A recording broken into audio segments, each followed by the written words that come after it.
Hi, I'm Sean. I'm Jelena, I'm British. American. We just bought a house in the Loire Valley in the center of France, and we're going to be renovating it. It's about 300 years old. It's a wreck, and it'll be so much fun making it a home.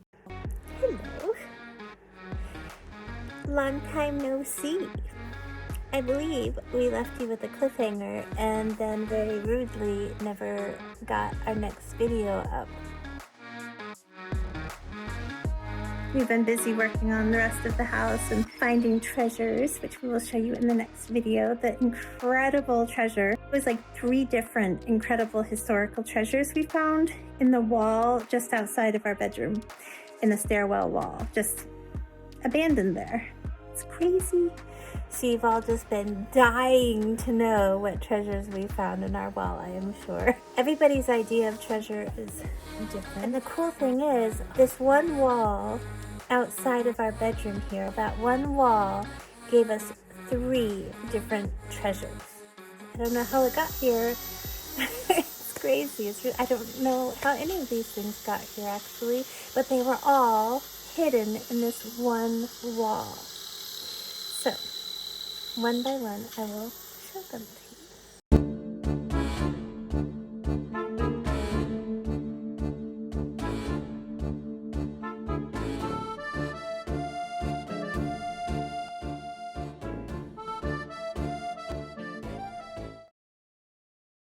You know, when the realtor brought us on the viewing, the realtor said it was just half of a fireplace. It disappeared into a wall and that was the end of it.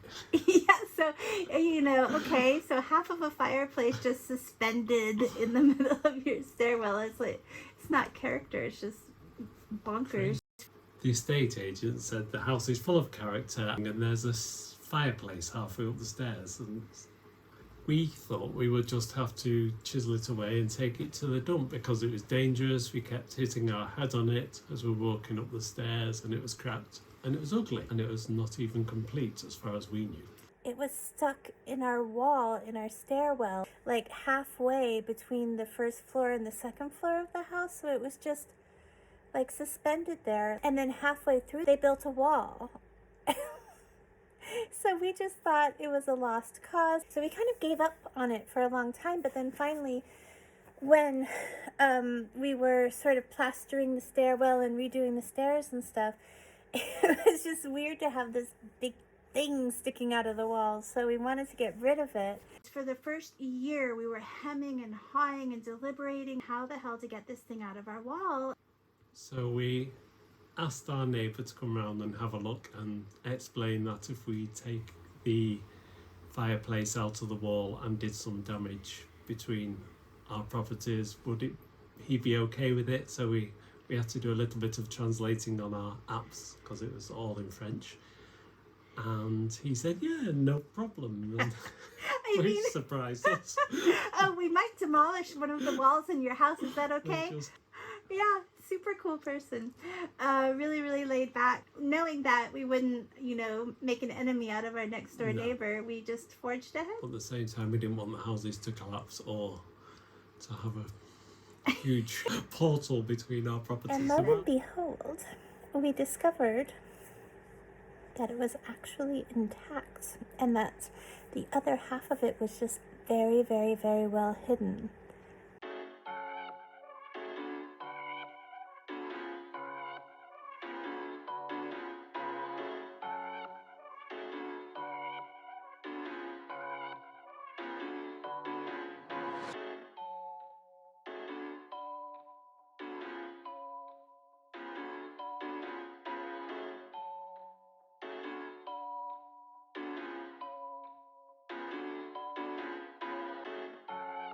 You guys know what we got this house for. We got it for $20,000, right? That was like the entire cost of the house. No mortgage. So this thing we found is worth a ton of money. It's worth at least the cost of our house, what we bought our house for, which is truly like insane. We're keeping it. We're not selling it or anything. We're just moving it downstairs because we love it to pieces. Even though it's like more than the cost of our house, and we could really use the money there's no way we could get rid of it unless we were starving or something, because it's a part of the history of this house, and it could be like 300 years old or something, and it's handmade. We tried to hire builders and artisans to do this for us, and they all looked at us like, no way. Shied away. Oh yeah, they all shied away. Politely. Yeah, I think that their hesitation made us more hesitant. More hesitant, yes. Because we were like, oh crap, well, if professional artisans won't even touch the job, obviously it's impossible, you know. And then the more we worked on the line rendering, and the more we worked on the stonework, you realise how thick the walls are. They're like 3 or 4 feet thick. They are. So the footage you guys see of Sean removing those blocks and taking off all the plaster and years of paint and setting them up in the kitchen, like that took several months. It wasn't something that we just decided to do one weekend and just went all willy-nilly, you know. Yeah, it was very, very conscientious thing day to day that we did, with lots and lots of love, actually. Tons of love. Tons of love and excitement. Yeah, yeah.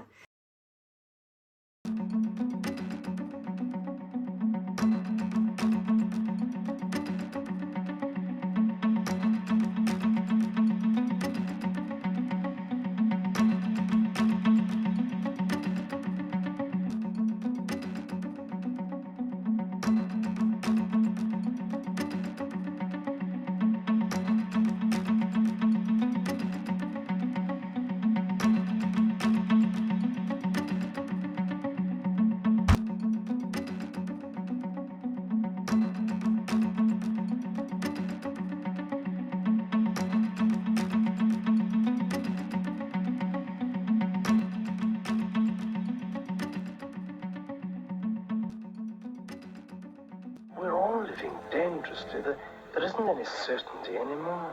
Rather than taking the blocks out completely, I just figured out a way to drill and cut the front decorative part away and leave the main block still in the wall as a structural security.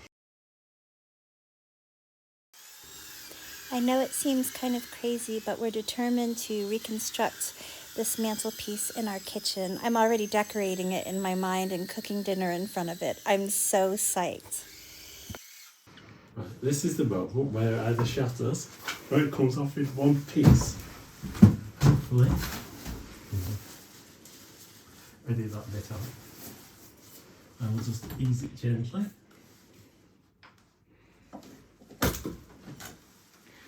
Wow! Well done! Oh my god, petite! Ta-da! Piece of authentic. Oh my god, fantastic!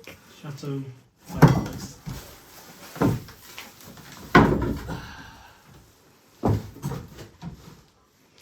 Well done, that was so surgical. I could get a job with a National Trust renovation. Yes, I mean, and now we're able to save these Delicacy department. old beauties. Did I say that I was a stone whisperer? Yes, you did. Not wishing to blow my own trumpet, but you are a stone whisperer galore. I'm in the process of submitting my memoir to publishers. It's a really big deal for me, and so I wanted to look as spiffy as possible. And I also wanted to list my most recent publications and yada yada. And if you guys have the inclination to check it out, that would be amazing. And Sean also got published recently in an arts journal with this picture, which is one of my favorites of his. But now back to work.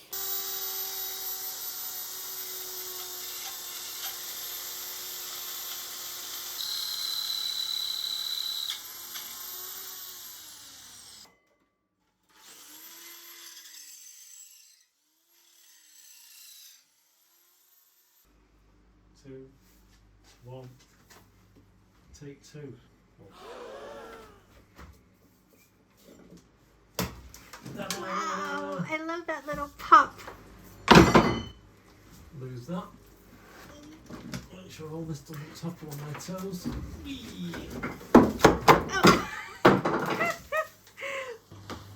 Wow. I know that feeling.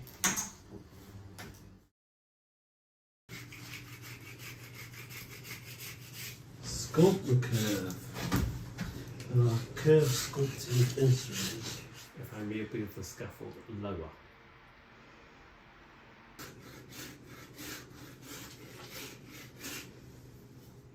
No,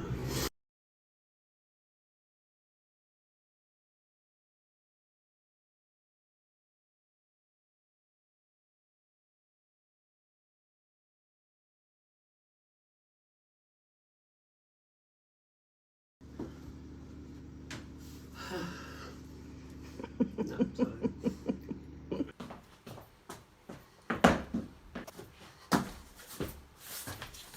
I'm leaving today.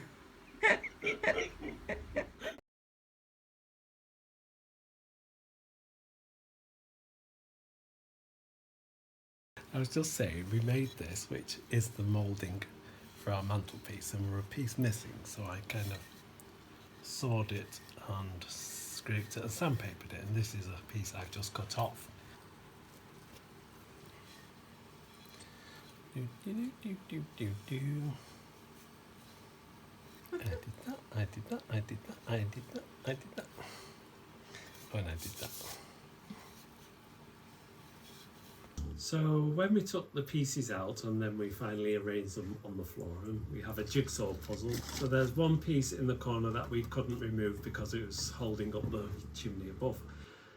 And so I decided that it's limestone, it's quite soft, where I could carve a piece out of a square slab of stone and match it to the original lines of the mantelpiece. So that's what we did. And you did a beautiful job. What did you use? Just like everyday tools? A saw and a wood chisel and just a little hammer, and tapped away and sawed and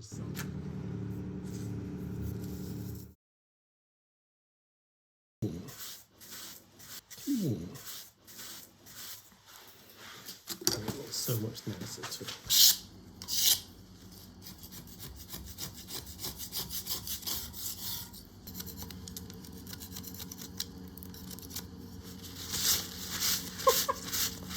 Not a believer that was from your From the 1700s, this is crazy. Never in my life would I believe that was intact.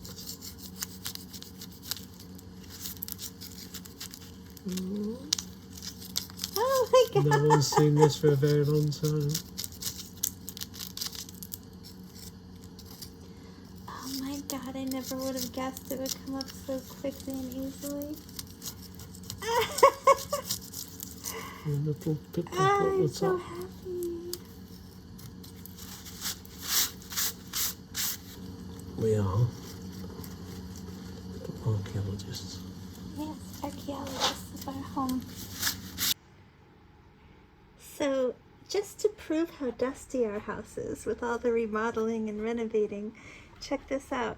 This is an exact print of the keys made out of dust. Every time I open my poor computer or my laptop, voila. That's how dusty it is. So I made the missing piece for the mantelpiece out of that big block. So it's authentic, age-wise, to the rest of the mantelpiece, which is rather So clever. it comes from the same fireplace? Yes. Hey, awesome, And I didn't realize then that. I had the thought that I read somewhere that when they were redoing Notre Dame, they went out and found the same forest where they got the original oak from to cut down the trees to make the pieces where it had all burnt away. And so Notre Dame Cathedral in Paris. in our small way, we're doing an equal kind of authentic sympathy to keeping things in their original state. It makes you kind of fuzzy. And knowing that, that when the person who originated built the fireplace comes back in time to revisit the house, he won't be too shocked at our modernisation and moving. He'll be like 300 years old. When the spirit of the man who made it. Spirit of returns, he The won't. spirit will be very Oh, happy. that's actually not too bad. Not too shabby, as we would say. So there we go. A little moment of bigging myself up. He's super deserving, my love.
Just a little bit of whimsy.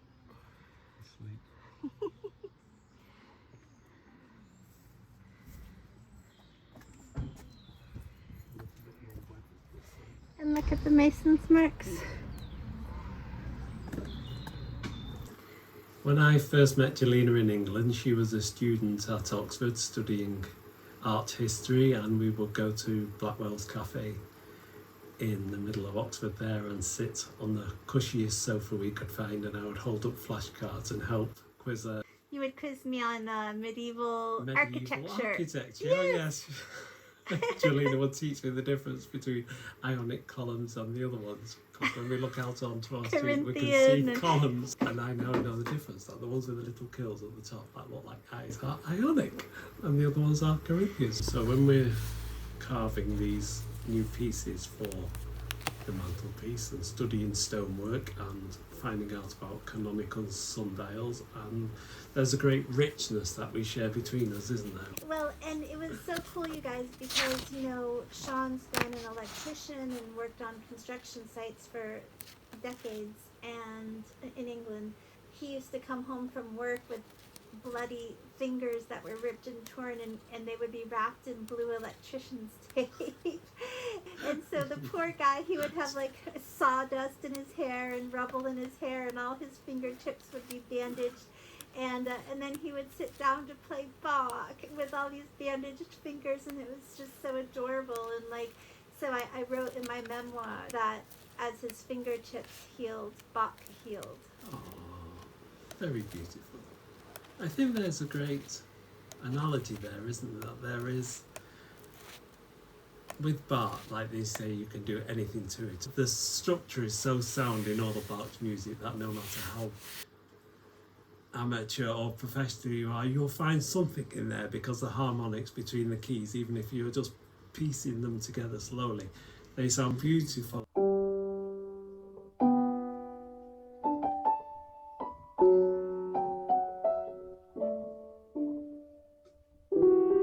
I think there's the same in architecture. These old properties, they're built with such an integrity and harmony. I remember when I was at Oxford, we took a stroll with one of our tutors to the Radcliffe Camera, where we studied, you know, the Radcam, which was this incredible library. And he said that that square with the Radcam in the middle was probably the most valuable real estate in the world, and it's the best example of Goethe's premise that architecture is frozen music. I believe that's what he said. Very strong. We feel really, really privileged, and like we're getting away with something. Like the town hall's gonna come knocking on our door, like, what do you two think you're doing? Heritage police are not gonna come in. Yeah, the heritage police. Saying, what are you doing? Exactly.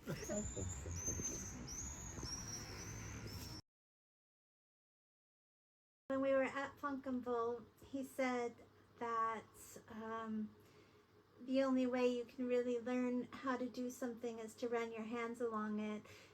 when he wanted to learn how to play Bach on the piano, he had to run his fingers along it again and again and again and again, almost like he was sculpting Bach into the keyboard of his piano. Oh, look at this, how it's worn away. It's really pretty, actually.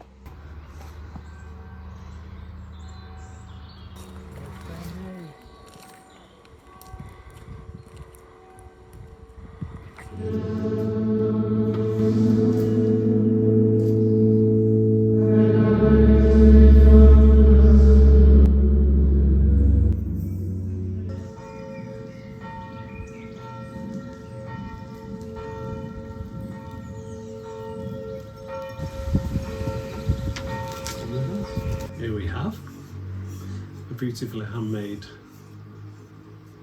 picture, and it's made by the monks at Fontgibault Abbey. It's full of wine. I swear to God, nobody should let me alone in a room with a recording device. But this is really cool. So we went to Nantes to get a mirror, for on top of our fireplace. And yeah, it was really fun. And all over the city there were graffiti eyes. And so the whole kind of feeling of the day was like thinking about vision and seeing and perspective, eyes and changing perspective and changing what you think is beautiful. And just kind of resetting your expectations and seeing the beautiful where others might not see it, like in brocante, like used things, like on my clothes I get at Emmaus, they're all used, but when I lived in Japan, I lived there for 6 years, up in the north of Honshu, in the Aomori prefecture, near Hachinohe, and so there was so much incredible folk art from like the last century. And this is one of my favorite things, you guys. I really want to share this with you. This is a little Daruma figure. I don't know how well you can see it. But basically, the Daruma figure is given as a gift to people who have a big challenge coming up in their lives, or like something that they want to make a wish for, something big. So when they're given the Daruma figure, the Daruma has white eyes, gigantic white eyes with no pupils. It's almost as if they look blind, like they have cataracts or something. But then, once the dream comes true, the people get to draw little pupils in, little black pupils, to show that their wish came true. And I thought, that's like the story of my life. My dreams always come true when I adjust my perspective. Here I am, speaking of adjusting perspective. So I just thought that was so beautiful, that your wish comes true as soon as you learn to see it for what it really is.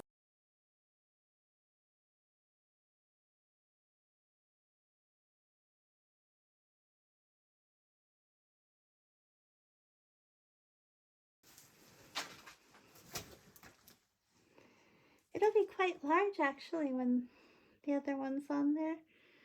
It'll be quite grandiose and like monumental. Yeah, that will follow all the way over, and then another corbel and all the way down, and it will all be white. And then the wall behind is actually all stone. You can't really tell. It looks like crap, but it's all stone back there, like dressed stone. Not like that, but actually just flat stone. So it will match perfectly. The entire thing will be this lovely white. Well, perhaps I'll get away with it altogether. And so may you. So you even got this little square bit here. Mm-hmm. Wow, that's incredible.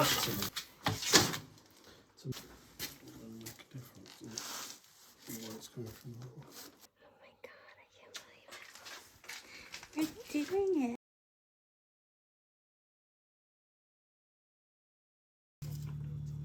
Obviously, because that was big. All that lumpiness there.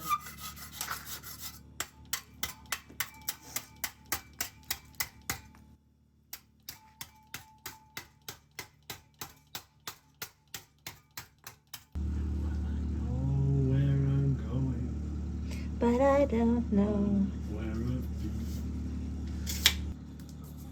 Gravity defeating glue is what we need. There's a big gap at the top because it's very hard when it's all in pieces. I think I can't kind of gauge that at all, can you? It's a bit weird, that bit.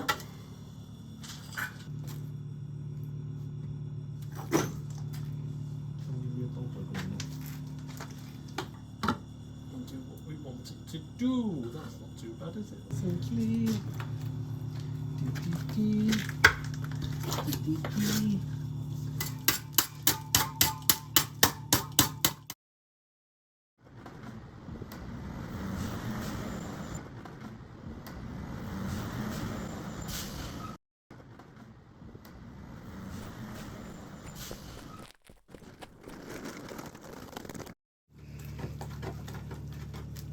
Buy an electric whirring machine.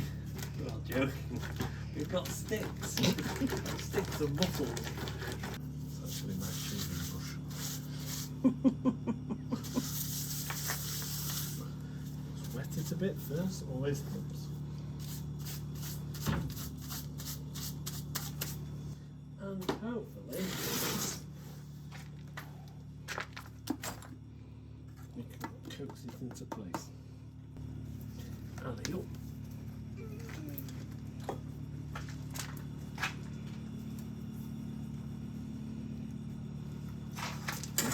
It's getting all nicely aligned, especially with my eyes.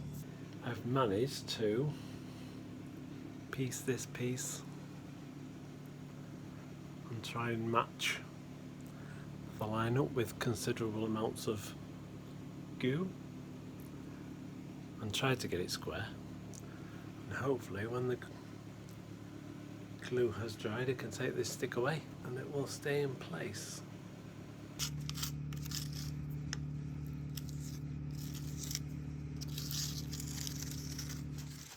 Sean has attached or affixed the other corbel. It looks amazing. I am just so thrilled that with my ideas in design work and Sean's ingenuity and skill, we were able to pull this off. This is where the bricks went, like Sean was saying before. So there's a huge trough here. And then this was all broken away when it was in the wall. So I'm going to use plaster of Paris and do my best to reproduce the floral design there so that it matches. So as you can see, when we salvaged this corbel, most of it was intact, but we had to rebuild this part here in plaster of Paris, and all of this was crumbled. But here, as you can see, the leaf pattern needs to be redone.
We're so amazed that this all worked out.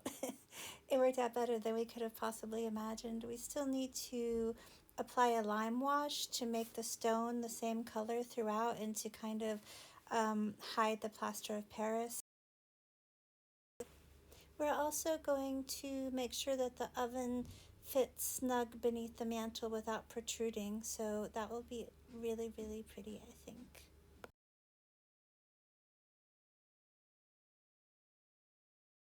My favorite treasure is sentimental. It has no value, monetary value.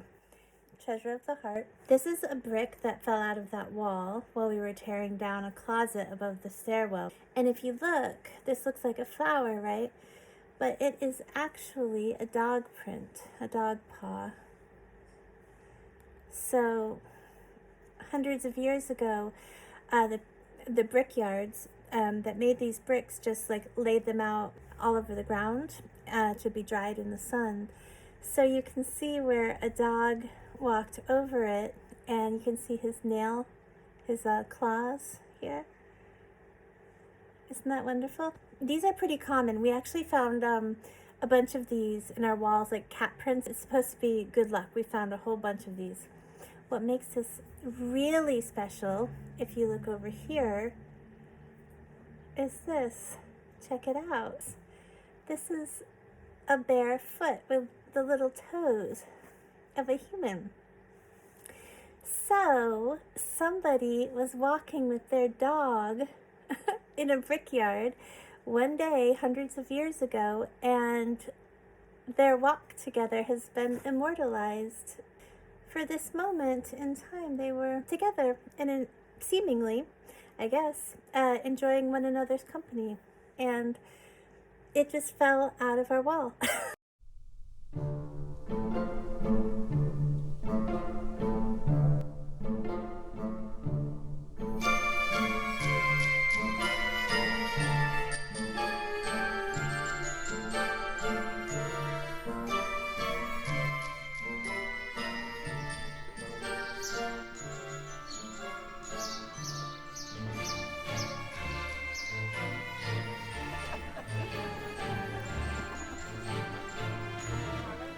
Sit.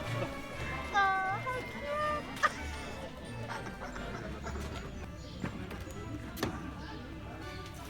cute! Oui, mais...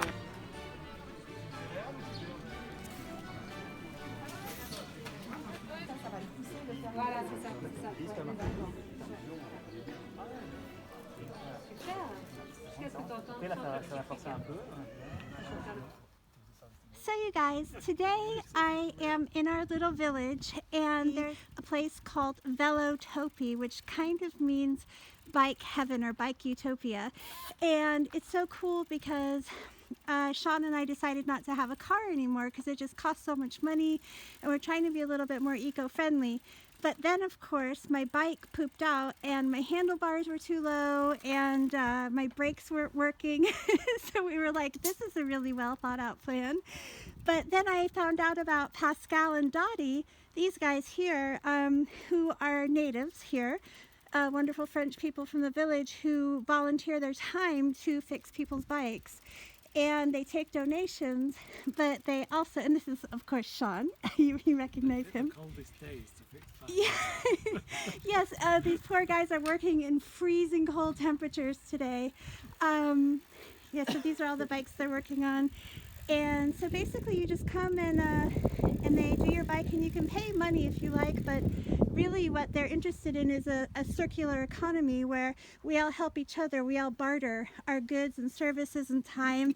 And so for example, if you go to the junkyard, the tip, the déchetterie, and you find an old bike, they would absolutely love it if you just throw it in the cab of your truck and bring it to them for parts. So anyway, I'm so excited. I feel like I have a brand new bike here. So yay! Thank you so much, Pascal. You saved the day.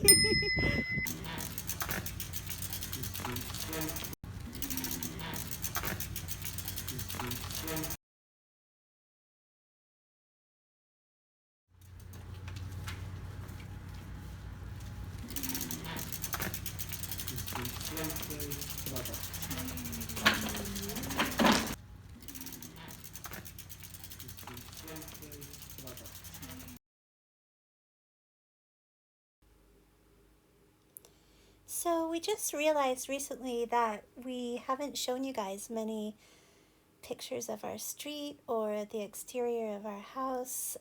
We're so busy doing interior renovations that we completely forget to show you guys the exterior.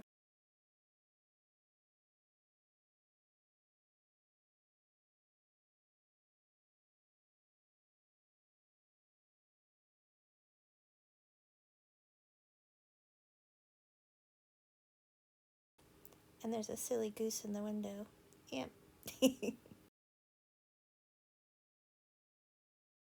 But in the attic we found a sign that a parent had drawn for their child that says "Departure for the Moon." And we just couldn't help but make a little video with it, a little animation.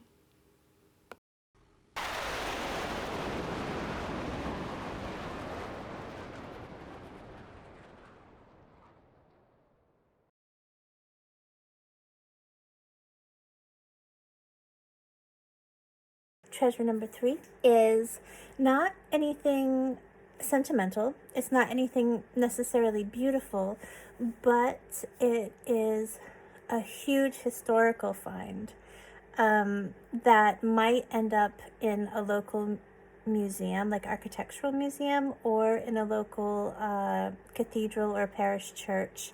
But we're holding it the wrong way. Usually it was built to be. It would have been like that. Like that. Okay, so yeah, and it's just going down. We have got some research. But you have to be early in the morning for the sun to be over there, don't we? Yeah. Because it comes in like that. And don't forget that wasn't there either. Oh. So the sun would have come in way. Oh, If you that's look now, right. you're next to a big wall. Oh my gosh, that's right. So that part of the house didn't exist when they made this. It looks like it's saying 10. This is so interesting. So it makes more sense as you go back in time. God. Let's think of how else the sun going to get to it. Yeah, oh my gosh, no wonder it's like 9, 10, 11, 12. Yeah, it's early in the morning. morning, yeah. It's not, well, obviously not at night because there's no sun. Duh. But yes, Wow. that is awesome. That could have been the official timekeeping for the whole house. For the whole house. What time is it? I'll go upstairs and have a look. But when you did it, this was covered with cement, so you didn't even know it was here. This was that face there. Yeah, about there. Yeah. We can look at our old. Because it matches that side there. Oh yeah. See, that's the other half of the fireplace. There's the over piece there. I made. Is that top corner piece? Yep, that was the missing piece that you made. That's this one. So this piece here is a replacement for that piece up there. Yeah. Which is still in the wall. Yeah, exactly. So that one that Sean just made is the replacement for that one in the wall that we couldn't get out because it's sort of load bearing. Yeah. Everything would topple if we took it out.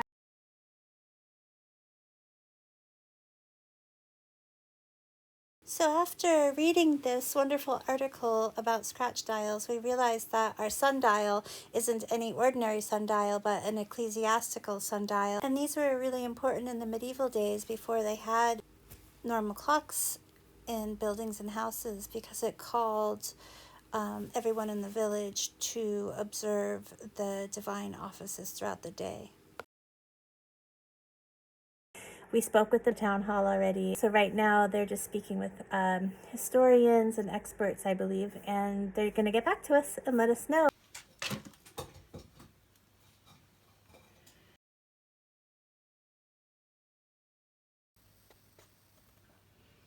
Bum bum bum bum bum bum bum bum bum bum bum bum bum bum bum bum bum bum bum.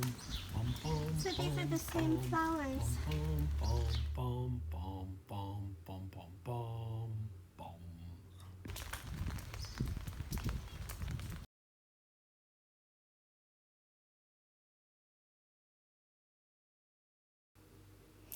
If you guys aren't part of our Instagram community, we would love for you to come join us there.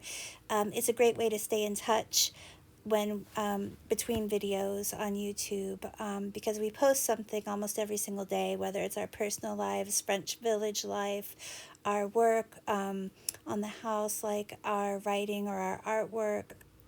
And the good news is, if we get to 1,000 subscribers, we can become monetized on YouTube. And that will obviously help us with our renovations.